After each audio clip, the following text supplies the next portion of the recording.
आप सभी को हमारे YouTube चैनल सुमन एजुकेशन ग्रुप में स्वागत। 11th-12th की इस पर क्लास चलता है और हम लोग के पहले का ही रूटीन सेट हो गया है कि हम लोग का मैथ का क्लास ऑनलाइन चालू करना है। तो हम लोग जो 12th का जो मैथ का क्लास है आज हम लोग से प्रारंभ हो रहा है और आप पिछले क्लास में देखे थे कि सिलेबस के बारे में बताया। आज हम लोग देखेंगे पहला ब्रांच, मैथ का जो पहला ब्रांच हम लोग चालू किए हैं उस ब्रांच का नाम है रिलेशन एंड फंक्शन, संबंध और फलन। दो बुक इसमें हम लोग पढ़ेंगे, एनसीईआरटी और केसी सिन्हा दोनों। अभी हम लोग लेक्चर 1 में थ्योरी अभी सीखेंगे, खूब अच्छा से थ्योरी पढ़ें। जब थ्योरी खत्म हो जाएगा तब किताब बनाना चालू करेंगे, पहले खूब अच्छा से एकदम थ्योरी देखते चलिए। तो सबसे पहले हम लोग रिलेशन फंक्शन को पढ़ने के लिए क्या क्या बेस जरूरत है, तो सबसे पहले आपको समूच सिखाएंगे। इनमें सेट की बड़ी जरूरत है।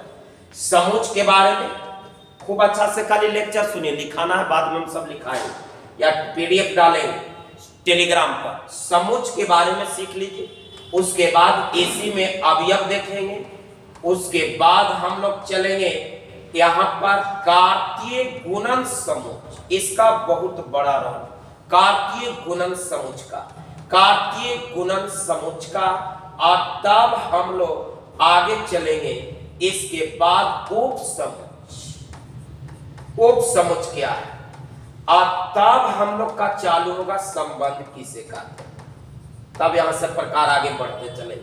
तो पहले आप देखिए, पहले हम लोग को सीखना है कि समुच क्या है, उसके बाद अवयव किसको कहते हैं, कार्तीय गुणन समुच क्या है, उप समुच किसको कहते हैं, और तब संबंध क्या है, उसका प्रकार वगैरह आगे बढ़े।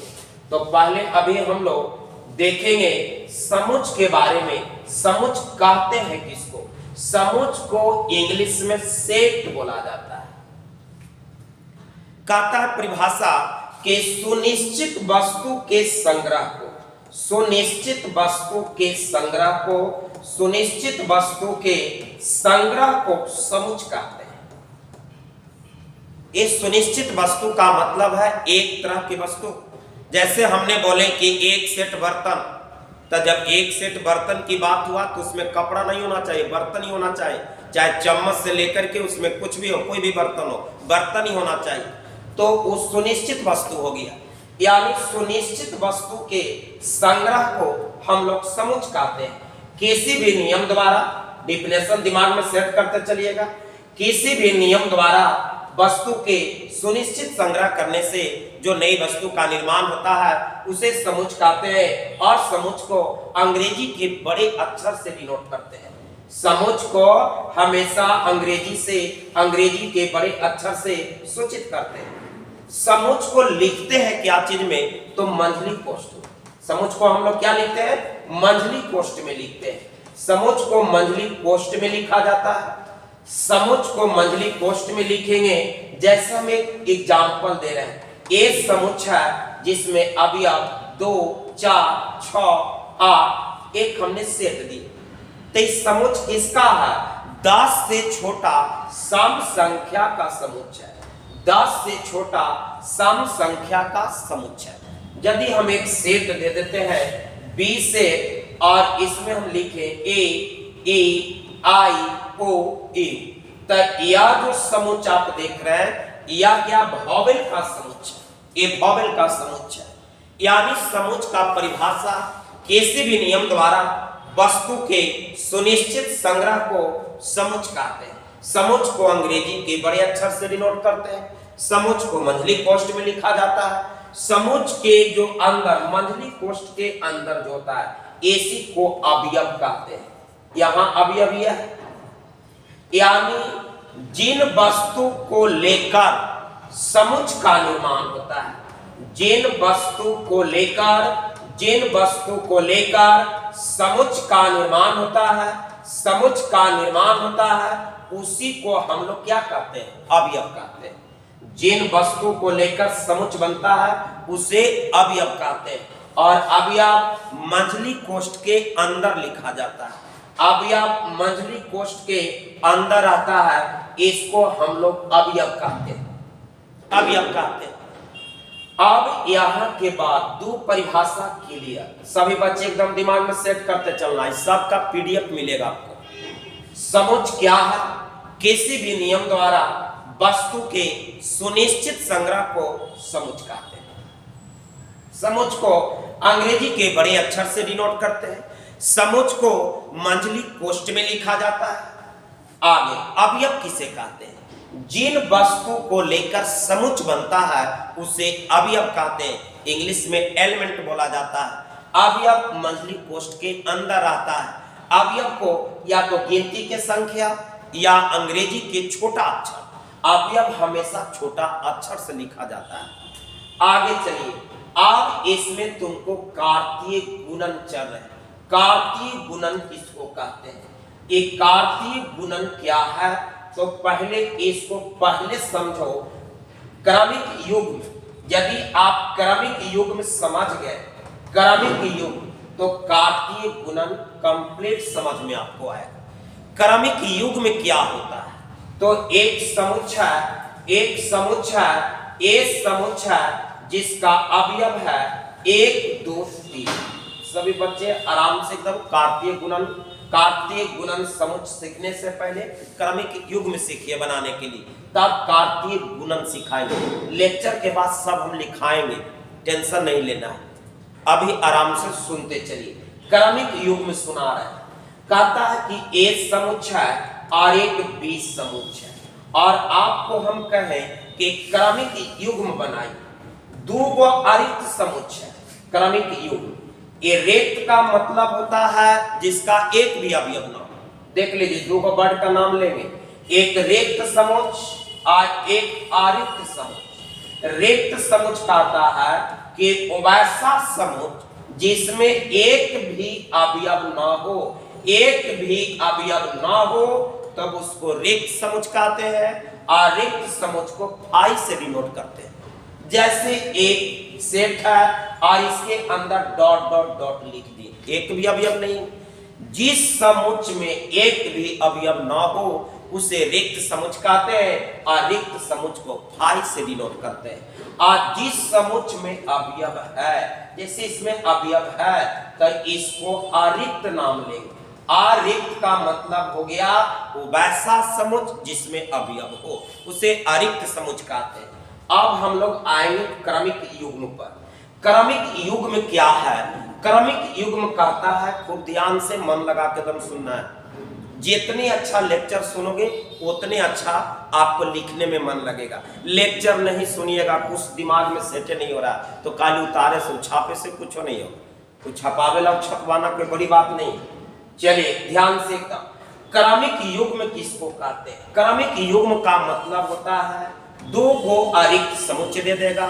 इसमें अवयव को लेकर के एक यहां से अवयव लेना है, एक इसमें अवयव लेना है। क्रमिक युग में हमेशा छोटी कोष्ठ में लिखाता है। जैसे यहां पर बनाइए 1 2, आगे ये दोनों से बना रहे हैं, दोनों सेट से बना रहे हैं। 1 4, आगे 2 2 2 2, आगे बनाएंगे तो 2 4, और आगे बनाएंगे 3 2, और आगे बनाएंगे तो 3 4। ये 2 सेट का क्रमिक युग्म बन गया।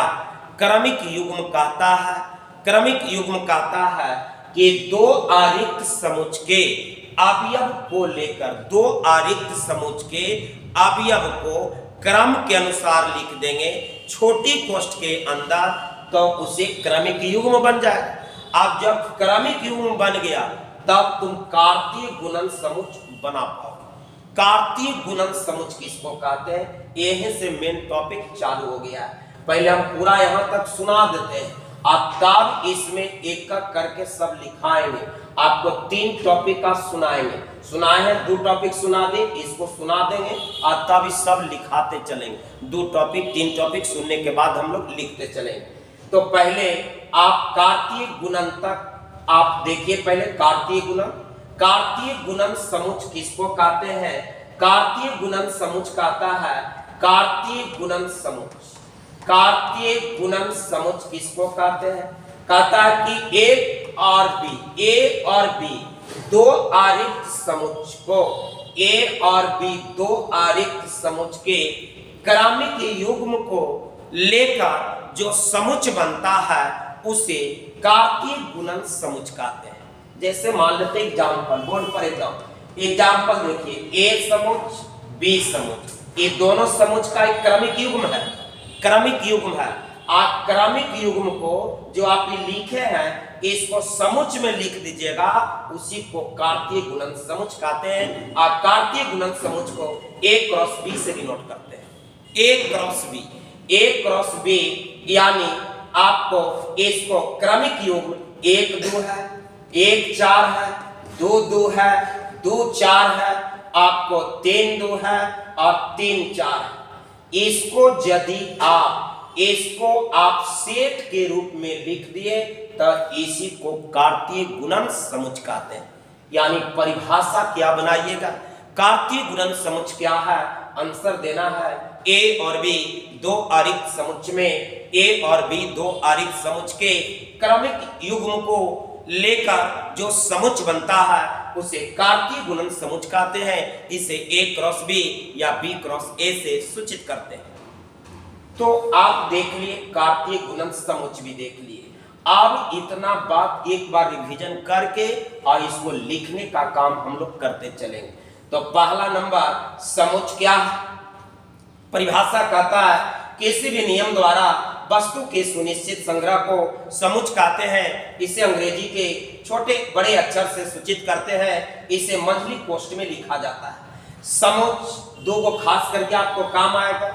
रिक्त समुच्च, जिस समुच्च में एक भी अवयव ना हो, रिक्त समुच्च कहते हैं, जिसे फाई से डिनोट करते हैं। जिस समुच्च में अवयव हो उसे अरिक्त समुच्च कहते हैं। आगे चलो, अवयव किसको कहते हैं? तो जिस वस्तु को लेकर समुच्च बनता है। जैसे ए सेट है तो किसको लेकर बना है? इसको लेकर ही सेट बना है, तो इसी को हम लोग क्या कहेंगे? अवयव कहेंगे। जिन वस्तु को लेकर समुच्च बनता है उसे अवयव कहते हैं। अवयव को मंथली कोष्ठ के अंदर लिखा जाता है।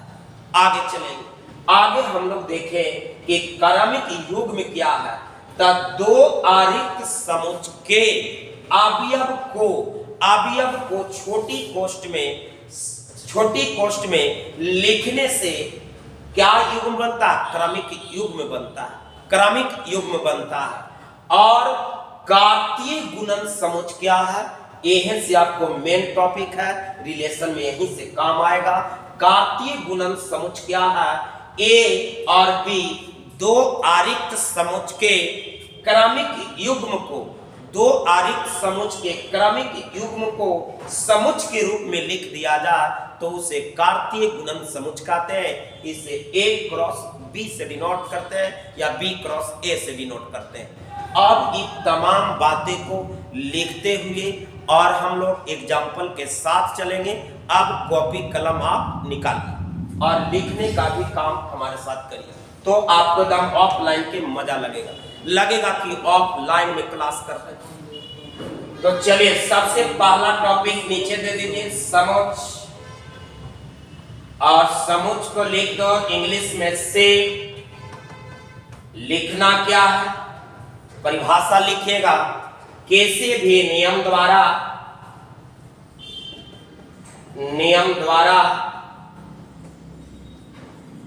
वस्तुओं को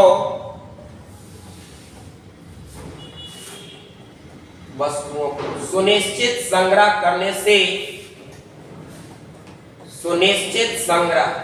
करने से जो नई वस्तु बनता है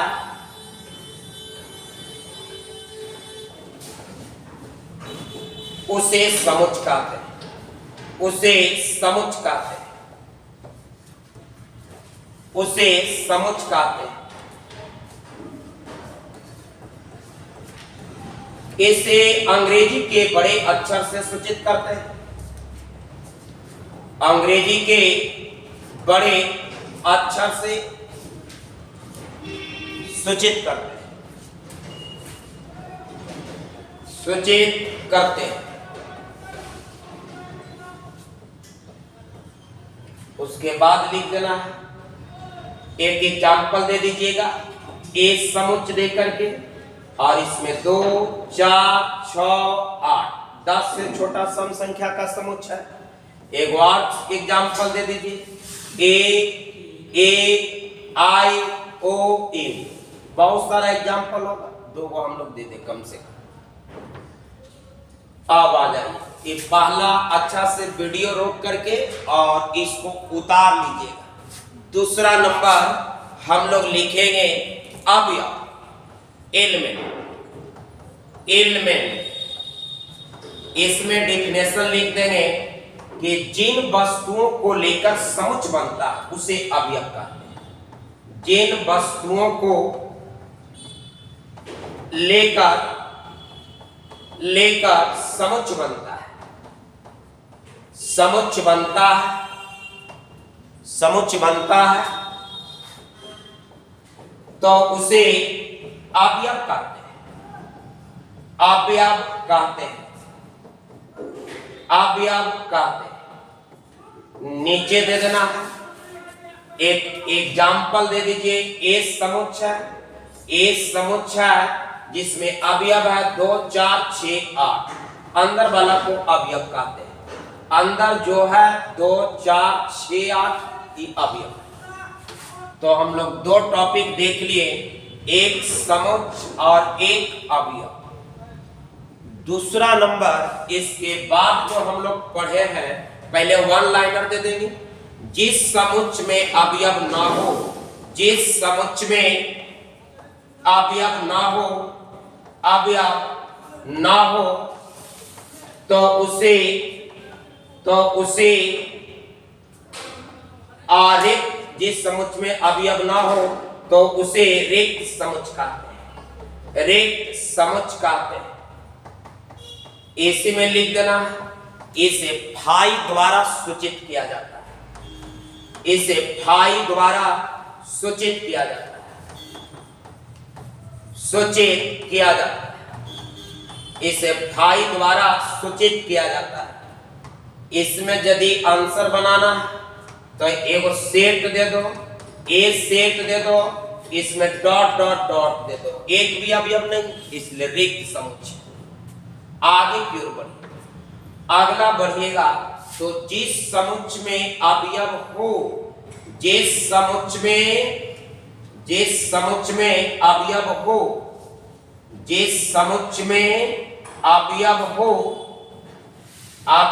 हो तो उसे अरिक्त समुच्चय कहते हैं। अरिक्त समुच्चय कहते हैं। अरिक्त समुच्चय कहते हैं। जैसे आप एक समुच्चय दे दीजिए, 2 4 6 कुछ भी लिख दीजिए तो ये अरिक्त समुच्चय होगा। अवयव है तो रिक्त, नहीं है तो रिक्त। हर छोटा बात एकदम लिखते चलो, तब एकदम खूब अच्छा से समझ में आएगा। अब हम लोग एक लास्ट है उसको देखेंगे। 2 टॉपिक हो गया। तीसरा नंबर दे देना है कार्तीय गुणन समुच्चय। कार्तीय गुणन समुच्चय, इसका परिभाषा लिखें। इसका परिभाषा कहता है ए और बी 2 अरिक्त समुच्चय के क्रमिक युग्म को लेकर जो समुच्चय बनता है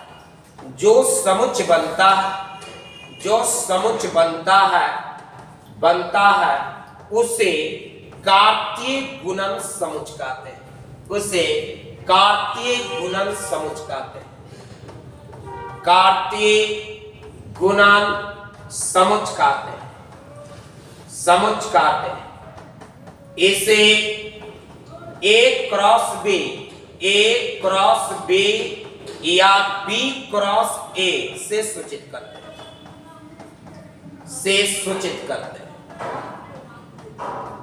मेन इस पर एग्जाम्पल सीखना है। A क्रॉस B कैसे निकलता है, A क्रॉस B कैसे निकलता है उसको हम लोग मुख्य रूप से देखेंगे। तो A क्रॉस B कलम को रोक करके खूब अच्छा से एग्जाम्पल को सीखना है।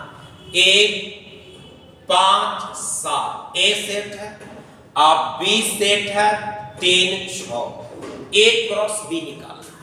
ए क्रॉस बी, तो ए क्रॉस बी कैसे निकलेगा सीखा जाए। कार्तीय गुणन समूह O1 को 3 के साथ पहले लगा लीजिए, क्रमिक युग्म बने से चलना है। फिर O1 को 6 1 6, आगे चलिए 5 के साथ, तो 5 3 5 6, उसके बाद 7 3 7 3, आपके 7 6, ये आपका एक क्रॉस बी निकल गया। एसी में थोड़ा सा और सिखा दे रहे हैं, ध्यान देना।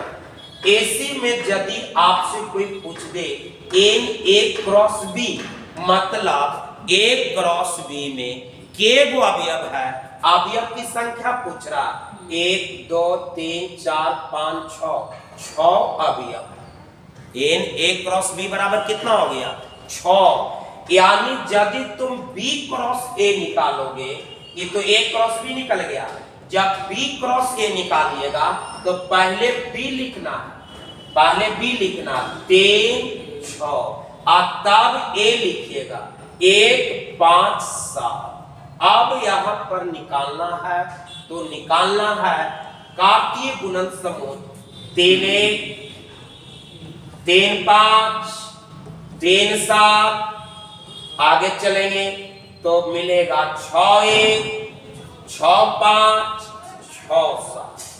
अब यहां पर दो बड़ी महत्वपूर्ण जानकारी मिलेगा, इसमें भी तुम निकालोगे एन बी क्रॉस ए, माने बी क्रॉस ए में के गो अवयव है, 1 2 3 4 5 6 गो है। यहां पर एक महत्वपूर्ण जानकारी मिलेगा, क्या है, तो पहला जानकारी है, ध्यान दो, पहला नंबर, यदि तुमसे कोई पूछे क्या ए क्रॉस बी बराबर बी क्रॉस ए, ये सही है कि गलत है, तो तुम देखो ए क्रॉस बी में 1 3 है, यहाँ 3 1 है, आगे पीछे बराबर नहीं होगा, यानी ए क्रॉस बी और बी क्रॉस ए दोनों बराबर नहीं होता है, डज नॉट, यानी क्रम विनिमय नियम का पालन नहीं करता।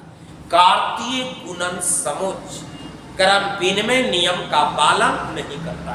लेकिन एक और अच्छा इसमें जानकारी है, यदि एलिमेंट देख लेंगे तो दोनों में बराबर है, ए क्रॉस बी और बी क्रॉस ए बराबर नहीं है, लेकिन एन ए क्रॉस बी आप बराबर एन बी क्रॉस ए बराबर है, ई सही है, लेकिन ई लिखा हुआ यदि यहाँ पे हम खाली बराबर कर देंगे तो एक गलत स्टेटमेंट होगा, ये दोनों आपस में बराबर नहीं होता।